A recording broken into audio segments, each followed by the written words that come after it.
¿Cuántas noches había pasado así? Javier, arquitecto de 42 años, contemplaba Madrid desde la ventana de su estudio en Chamberí. Las luces de la ciudad parpadeaban como promesas incumplidas, un vasto océano de vidas ajenas, mientras la suya parecía haberse estancado en un dique seco desde el divorcio, 2 años atrás. Los planos sobre la mesa, líneas precisas que definían estructuras sólidas, contrastaban dolorosamente con la informe nebulosa de su soledad.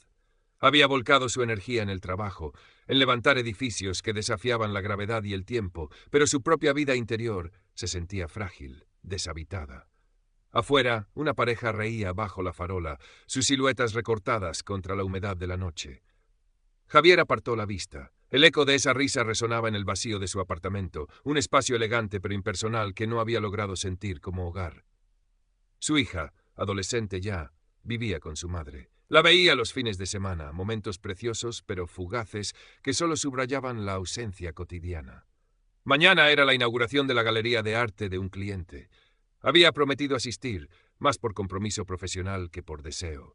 La idea de socializar, de navegar conversaciones triviales con una copa de vino en la mano, le resultaba agotadora.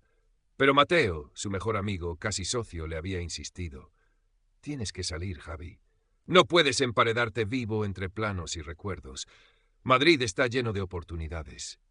Oportunidades. La palabra sonaba hueca. ¿Oportunidades para qué? ¿Otro comienzo fallido? Sacudió la cabeza, intentando ahuyentar el cinismo que amenazaba con convertirse en su segunda piel. Quizás Mateo tenía razón. Quizás solo necesitaba un empujón. O quizás solo necesitaba resignarse a que la arquitectura de su vida personal ya no admitía grandes reformas. Current Part Characters, 1967. Total Characters, 1967. La galería, ubicada en el corazón del barrio de Salamanca, bullía de gente elegante y conversaciones superpuestas. Javier se sentía fuera de lugar, un observador silencioso en medio del murmullo artístico y social. Sostenía una copa de vino blanco que no le apetecía, buscando con la mirada a su cliente para cumplir con el trámite y poder escabullirse. Fue entonces cuando la vio. No es que destacara por encima de las demás mujeres, había muchas igualmente atractivas, pero había algo en su manera de moverse, una estudiada mezcla de seguridad y una casi imperceptible vulnerabilidad que atrajo su atención. Parecía flotar entre los grupos, sonriendo, asintiendo, pero sin detenerse demasiado en ninguno. Sus ojos, oscuros y vivaces, barrieron la sala y se detuvieron un instante en los suyos. Un leve arqueo de cejas, casi una pregunta silenciosa. Javier desvió la mirada, incómodo. Minutos después, mientras examinaba una escultura abstracta con más concentración de la necesaria, una voz aterciopelada sonó a su lado. Interesante, ¿verdad? Aunque personalmente prefiero las líneas más orgánicas. Se giró. Era ella. De cerca era aún más impactante. Unos 35 años, quizás menos. Vestía un vestido negro sencillo, pero de corte impecable, que insinuaba una figura esbelta. Maquillaje discreto, cabello castaño recogido en un moño bajo que resaltaba su cuello largo. Sonreía, y su sonrisa iluminaba su rostro. Isabela, se presentó, extendiendo una mano fina de uñas perfectamente cuidadas. Javier, respondió él, estrechándosela, sintiendo una inesperada corriente eléctrica. ¿Eres artista? Ella rió suavemente. Ojalá, solo soy una admiradora. ¿Y tú? Pareces alguien que entiende de formas y estructuras. Javier, normalmente reservado, se encontró hablando de su trabajo, de la pasión por crear espacios habitables. Isabela escuchaba atentamente, o eso parecía, haciendo preguntas inteligentes que demostraban un interés genuino, o una habilidad consumada para simularlo. Hablaron durante casi media hora, aislados del bullicio por una burbuja invisible de conexión instantánea. Cuando se despidieron, intercambiaron números. «Llámame», dijo ella con una última sonrisa enigmática antes de perderse entre la multitud. Javier se quedó allí, la copa olvidada en la mano, sintiendo una punzada de algo que casi había olvidado: la esperanza. La primera cita fue en un restaurante japonés de fusión en la calle Jorge Juan, uno de esos sitios de moda con precios estratosféricos. Lo eligió ella. «Te va a encantar. Tienen el mejor tataki de atún de Madrid», dijo por teléfono con un entusiasmo que a Javier le resultó contagioso. La velada fue agradable. Isabela era una conversadora brillante, saltando de un tema a otro con agilidad, salpicando la charla con anécdotas divertidas y observaciones agudas sobre la gente que les rodeaba. Sin embargo, cuando Javier intentó indagar un poco más en su vida, Su trabajo, consultora freelance, dijo vagamente, su familia, su pasado. Sus respuestas se volvían evasivas, envueltas en una sonrisa encantadora que desviaba la pregunta. Notó también que apenas probó su comida, jugueteando con los palillos mientras él daba cuenta de su plato. La cuenta, como esperaba, fue considerable. Javier pagó sin pestañear, aunque una pequeña voz en su interior le susurró una advertencia que decidió ignorar. Era el precio de una noche prometedora, se dijo. Las siguientes citas siguieron un patrón similar. Restaurantes con estrellas Michelin ocultas, coctelerías exclusivas en azoteas con vistas, locales donde había que dejarse ver. Siempre elegía a Isabela. Javier, aunque disfrutaba de su compañía chispeante, empezaba a sentirse como un patrocinador más que como un pretendiente. ¿No te apetece una noche más tranquila?, sugirió una vez. Podríamos pedir algo y ver una película en mi casa. Isabela arrugó la nariz delicadamente. Ay, Javi, qué plan más aburrido, con lo bonita que está la noche. Y acabaron en otro bar de diseño, con música demasiado alta y cócteles a 20 euros. Empezó a notar también su relación con el dinero. Nunca llevaba efectivo. Su tarjeta a veces daba problemas. Pequeños olvidos que Javier cubría incómodo pero sin querer parecer tacaño. A cambio, Isabela se mostraba especialmente cariñosa, susurrándole al oído lo generoso que era, acariciándole el brazo con una familiaridad que le aceleraba el pulso. Era una transacción sutil, un intercambio de afecto por solvencia económica que Javier empezaba a percibir con creciente inquietud. Le preguntó Mateo un mediodía mientras compartían un menú del día en un bar ruidoso cerca del estudio, un contraste brutal con los escenarios habituales de Javier con Isabela. ¿Qué cosa?, preguntó Javier, removiendo el arroz con aire ausente. Pues todo. Que nunca quiera ir a tu casa, que no te haya presentado a ningún amigo suyo, que solo quedéis en sitios caros, que siempre pagues tú.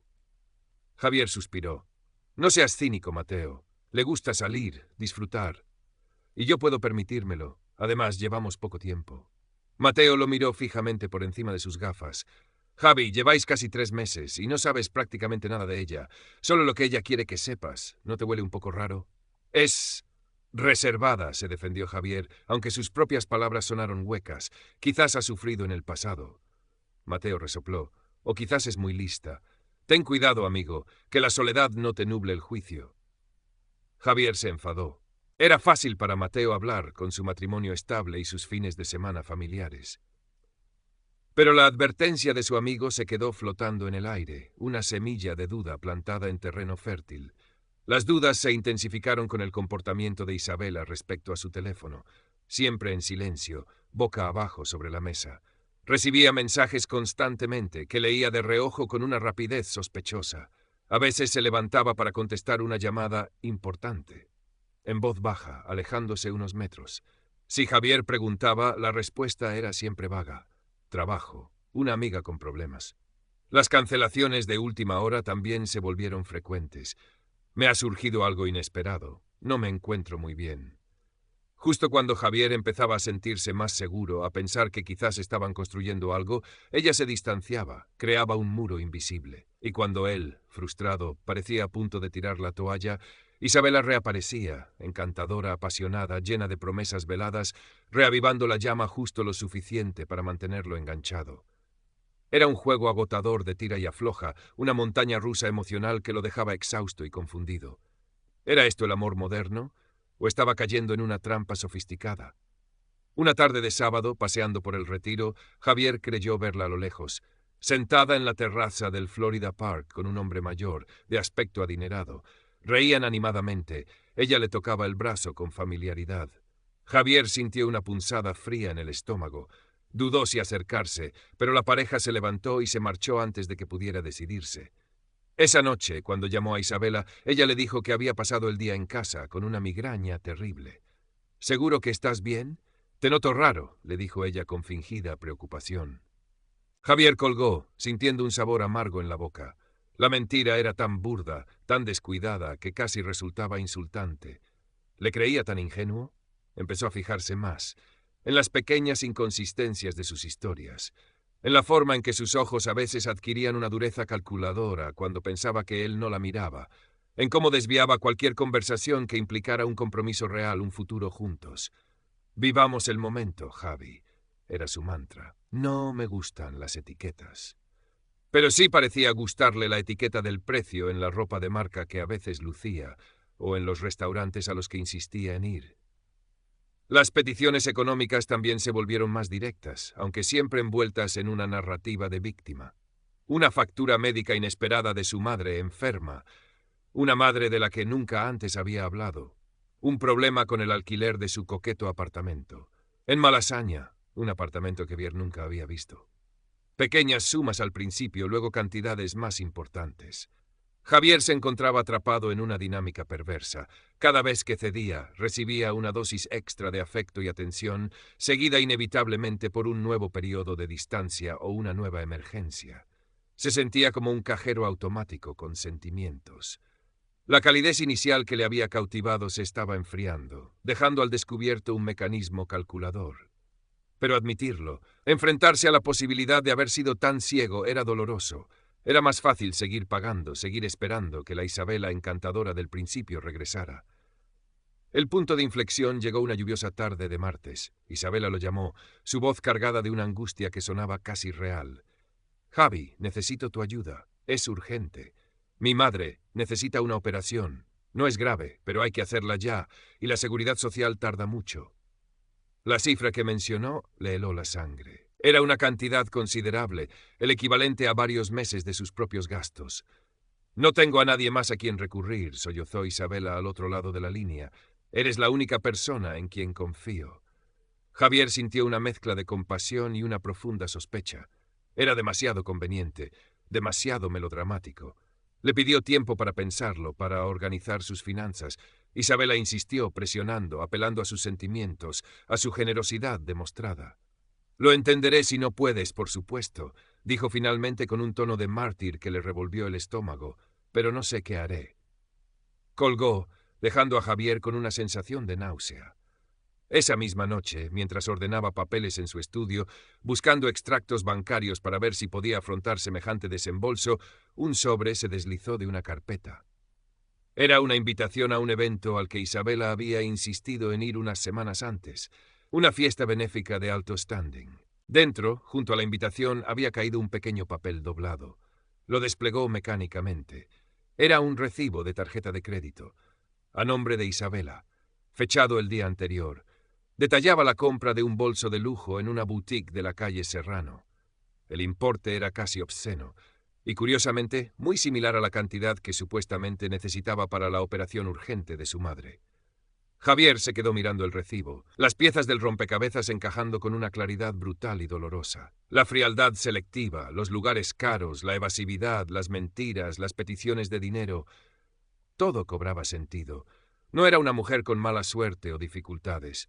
Era una depredadora, y él había sido su presa. Sintió una oleada de rabia, seguida de una profunda y amarga decepción. No solo le había mentido y utilizado económicamente, había jugado con su soledad, con su anhelo de conexión. Había profanado la esperanza que él había depositado en ella. Current part characters 245, total characters 1461. Respiró hondo, intentando calmar el temblor de sus manos. Cogió el teléfono, marcó su número. Isabela contestó al segundo tono, su voz melosa. «Javi, ¿has podido?» «Necesito verte», la interrumpió él, su voz más firme de lo que esperaba. «Ahora es un poco tarde», empezó ella. «Ahora, Isabela, en la cafetería de la esquina de mi calle, en media hora». Hubo un silencio tenso. «¿Ha pasado algo?», preguntó ella, un matiz de cautela en su voz. «Tenemos que hablar», dijo Javier, y colgó antes de que pudiera responder. La media hora de espera fue una tortura.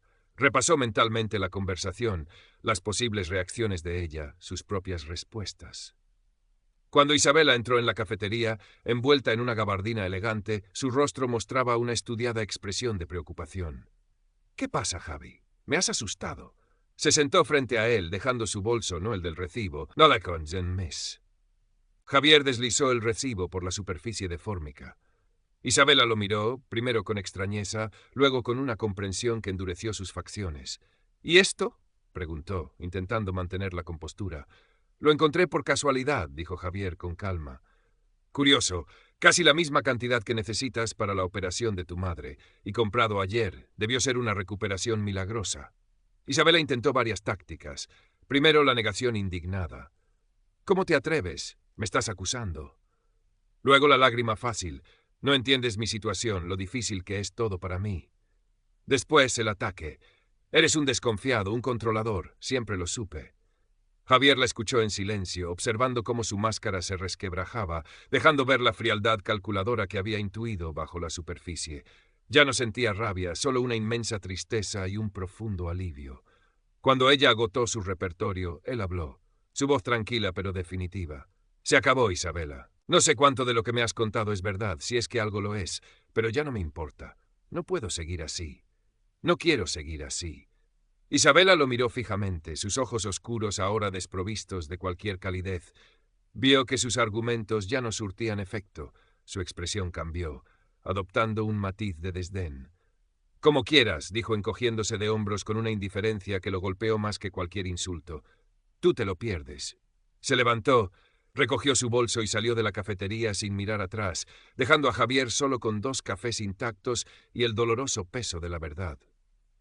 Los días siguientes fueron un borrón de emociones contradictorias. Rabia por haber sido tan crédulo, tristeza por la pérdida de la ilusión, vergüenza por haber ignorado las señales, las advertencias de Mateo, pero sobre todo un extraño y creciente alivio.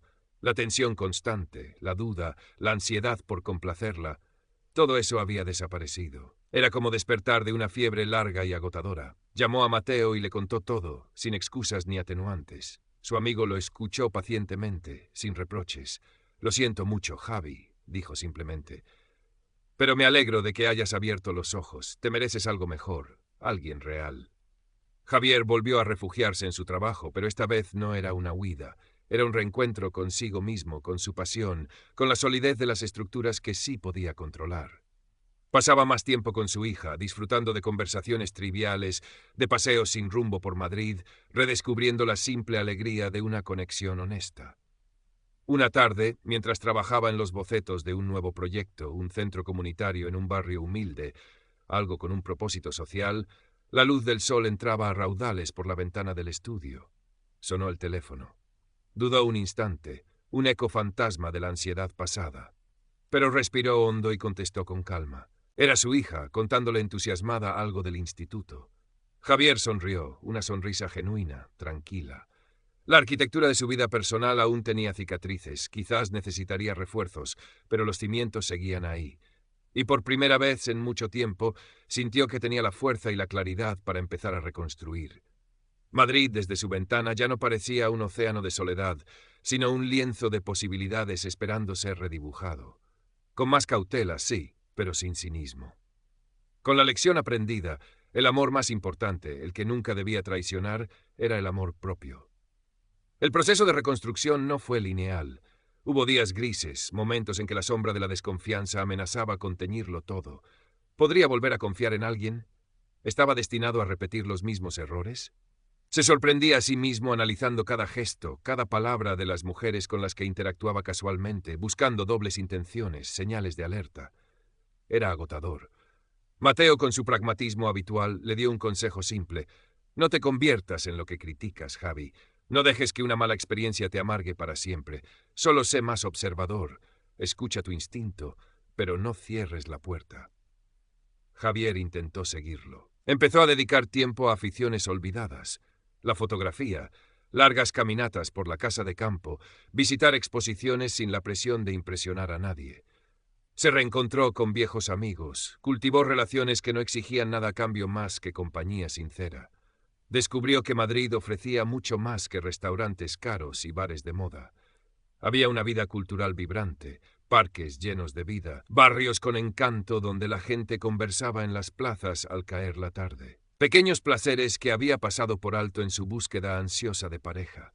Un día, revisando sus cuentas bancarias para hacer la declaración de la renta, vio la magnitud del dinero gastado durante los meses con Isabela.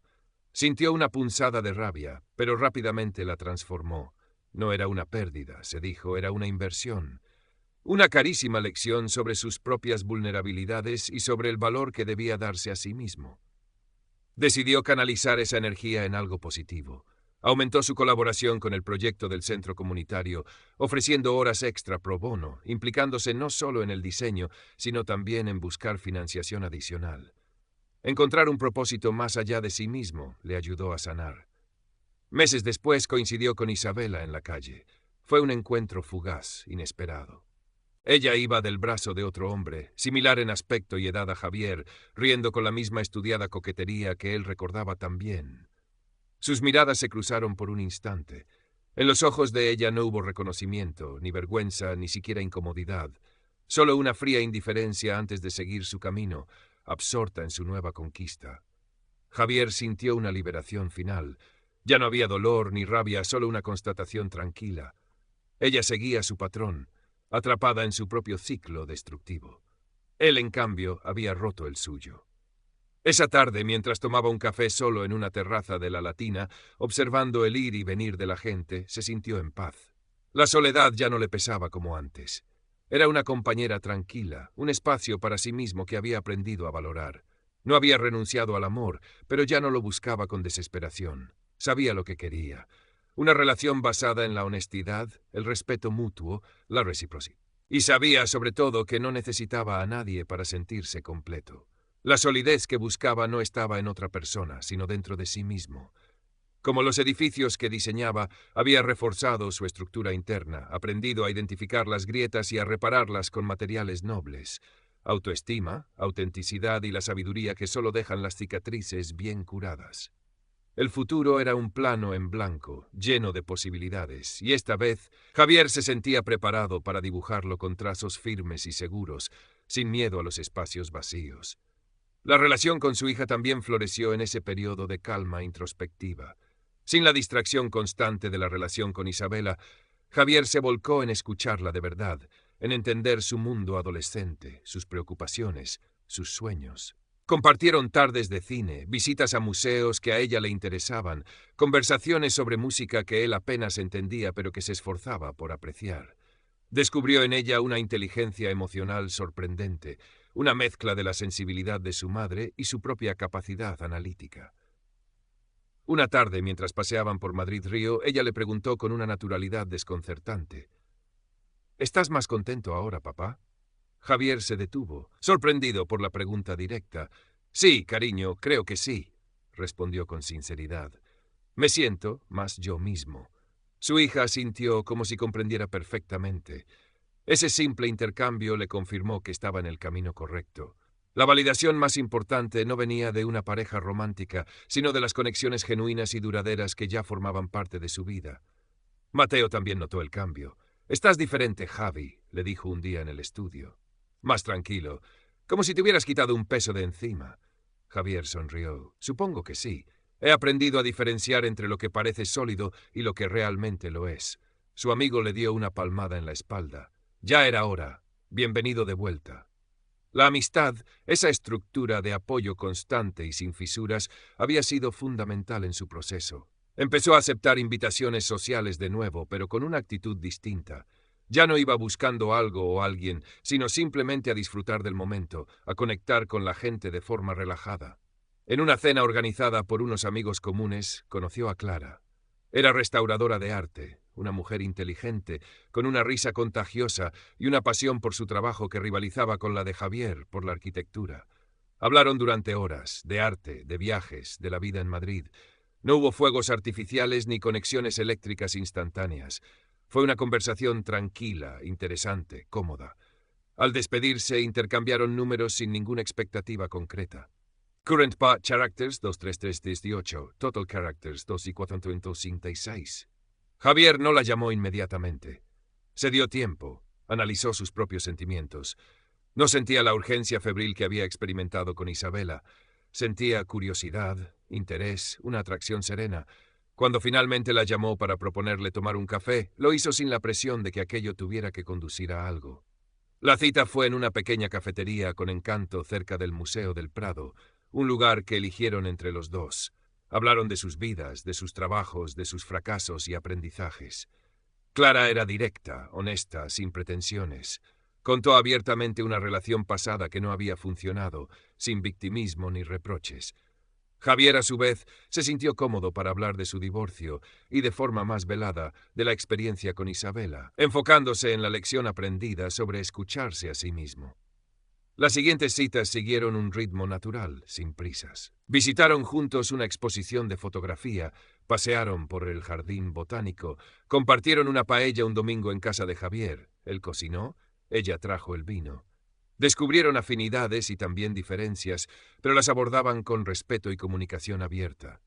Javier observaba, no con la suspicacia del detective, sino con la atención del arquitecto que evalúa la solidez de los materiales. Veía coherencia entre las palabras y los actos de Clara. Veía transparencia. Veía a una persona completa, con sus luces y sus sombras, que no necesitaba complementarse con nadie, sino que elegía compartir su tiempo y su espacio.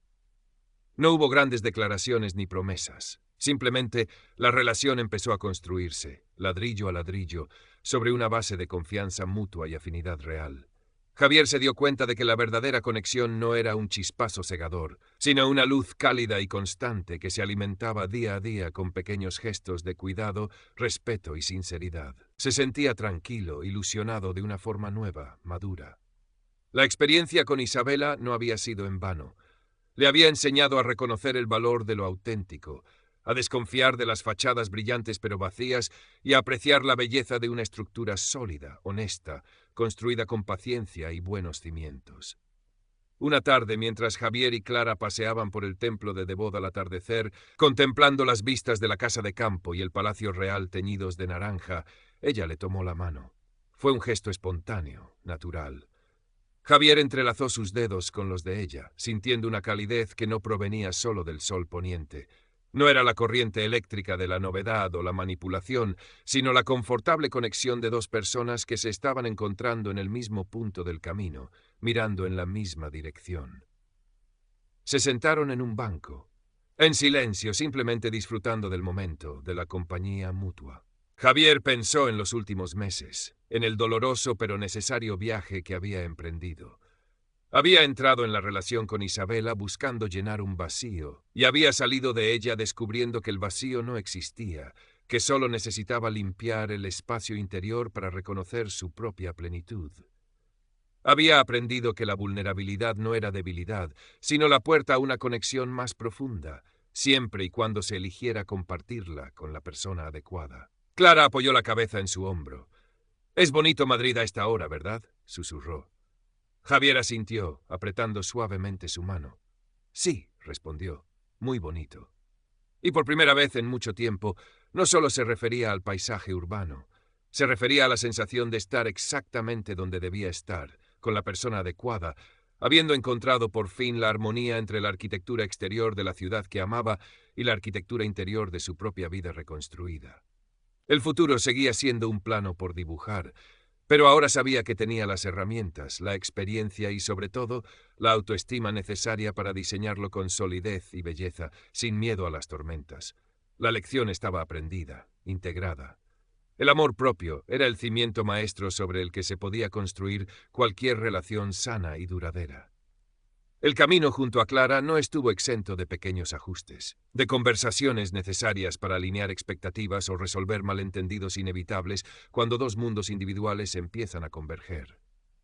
Pero la diferencia fundamental residía en la voluntad de ambos de comunicarse abierta y honestamente, sin juegos ni estrategias. Si algo molestaba a Javier, lo expresaba con calma, sin acusaciones. Si Clara necesitaba espacio o tenía una opinión diferente, la compartía con respeto.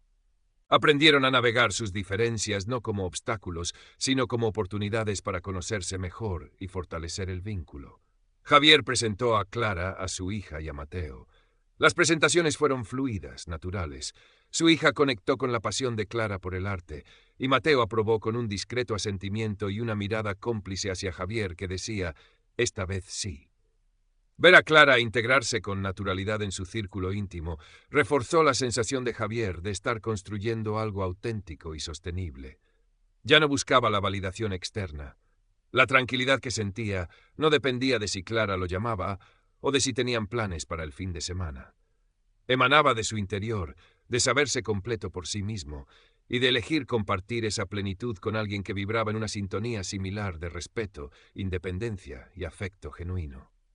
Recordaba los 10 puntos de advertencia que de forma abstracta había leído o escuchado en algún momento sobre mujeres manipuladoras. Ahora, esos puntos tenían el rostro y las acciones concretas de Isabela.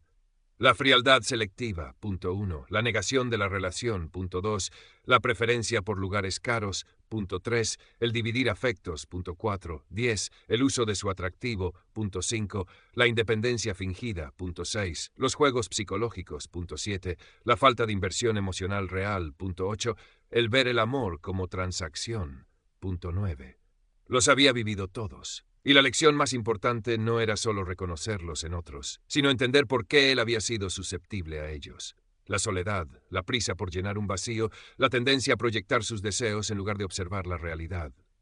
Ahora, con Clara, experimentaba lo opuesto. Calidez constante, una relación definida y reconocida, disfrute de planes sencillos, exclusividad emocional, atractivo natural sin ser una herramienta, independencia real pero compartida, comunicación directa, inversión emocional mutua y una conexión que iba mucho más allá de cualquier interés material.